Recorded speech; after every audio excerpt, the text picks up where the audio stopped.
Hello friends, welcome back to the new tutorial. Today we are going to learn about the how we are going to integrate the Slack with GitHub using the Node.js. So whenever we do the push anything on the GitHub, so the Slack message will come, the message will go to the Slack and it will show like which request you have done, which event you have done. Okay, so let's take a look how all of these things gonna work.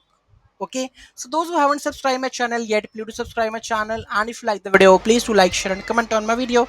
Let's get started. So first of all, you have an account for the Slack. Okay, so currently here you can see that I have a Slack account, right? So after this you have to create the app. Okay, so this all procedure is already done in the previous videos. If not, I'll show you. Okay, so here we have this one. Okay, so the Slack, go to your apps. I'm already logged in. Okay, so here we have the app. Okay, in the app I have already the webhooks. So here we have the incoming webhooks, so you have to enable it from here. Is coming, and currently there is a no webhook over here. So which workspace it has? Okay, so it's the demo app. It's not the demo app, I think. It's Rajnikant app, the workspace. I think the workspace is wrong. Let's go back because we have another workspace. Let's do the logout and let me choose another workspace for this, or maybe for this. Let's take a look for this. Okay, because if you do the wrong workspace, then definitely it will give you that one error. So here we have the workspace. I guess we have to select get started your apps. So I have only one app. Okay, so these are the workspaces. Okay, maybe the app is there, but I have created the webhook.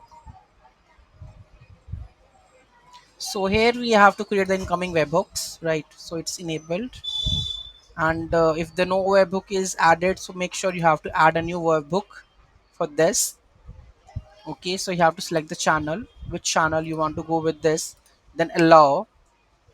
Okay, so here you can see that it will go with this, and you have to copy this URL and just try to send it out this copy. And if I go to my terminal and let's try to do this one, so it should send the message that's hello world http. Okay, and it comes with new channel hello world, right? That meant it works. Okay, so this channel I'm using right now. Okay, so let's use this webhook URL to do the push changes or everything. So this is the webhook URL, right? So just copy this for the new channel and paste it over there. So here we have the code. I think this is the code for that one. Yeah, this is for our code. And here I'm going to add our webhook URL. I'll explain each and everything step by step. The code I'll do later. First the steps. Okay, so this is done, right? So first we have created the webhook URL, the first step. Okay, after the first step, then we have to go with the GitHub webhook. Okay, so here we have to go with the webhook. So whatever branch you have, okay, so this is the branch, right? So go to the settings. So here we have webhooks, and in the webhooks go to the settings over here. Webhooks, when you click on the webhooks, so it will come. So add a new webhook. Okay, then you have to add the payload URL that should be the live, right? And here you have to select the application JSON. Okay, and ascend everything, then add a webhook, right? It should be active, right? But how, why the people like the local host, how they can get the real life matlab, like you can say the live server URL, how? So there is the ngrok that can you can use to do that one. So you have to do like this: npx ngrok http, and if it is not installed, press yes. Then it will install and it will give you the URL like this. So it's already giving me that the URL. Oh, where it is, this one. So this is the URL that you have to copy it, the forwarding URL, and paste it over there slash github. So what are the endpoints you have? Okay, post receive here, then currently here I am using the GitHub. Okay, so post request. Okay, so you add it and then add the webhook right now. Okay, and this is the code. So let's save it, and here let's run it over there. Okay, so let's see. So it's running. Let's push the code from here. Okay, so here we go with commit. Oh, let's the add. It's commit technical Rajni new commit. Okay, so let's hit the enter. Now we have to go with push master. Then you need to add the user technical Rajni. And now I'm going to go with our personal access token from this and paste it over here. Okay, the push is there. Let's check the new channel. Push event by technical Rajni. So last one, that is hello world. But now view the changes. What we have done, we have update the URL only, and it's logs over there, right?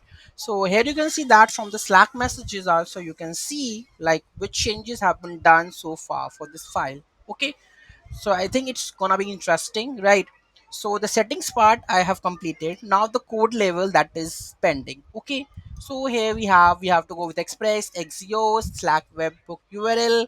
Okay, make sure to use the express json. Then in the headers you have to pass the x github event. Okay, and the event is push, then send the message like this, view messages. If the event is issues, then go with this. If there is a pull request, then do like this. Okay, and if the event is star, the message should be like this. Okay, and otherwise you have to send the message that the event received not handled. Okay, and this is the messages to how to we can send the messages with axios.post slash web url. Send the github event received to this one, otherwise error sending the messages. Okay, and which server you want to listen, you will go with that one. Very easy, very simple. I hope you understand how the DevOps will work like this. Okay, so I hope you like this video. Any doubt, any query, let me know in the comments. In the next video we'll do the Bitbucket. I think the GitHub and the Bitbucket would be the popular one. Okay, so the next tutorial will be the integration with the Slack with the Bitbucket. Okay, and then we will go with Jira also. So whenever we move the ticket to from this, any comment is added or something like this happening, so the Slack messages will be triggering out like someone is editing, updating or something, right? So hope you like it. Thank you so much for watching this video. Have a great day.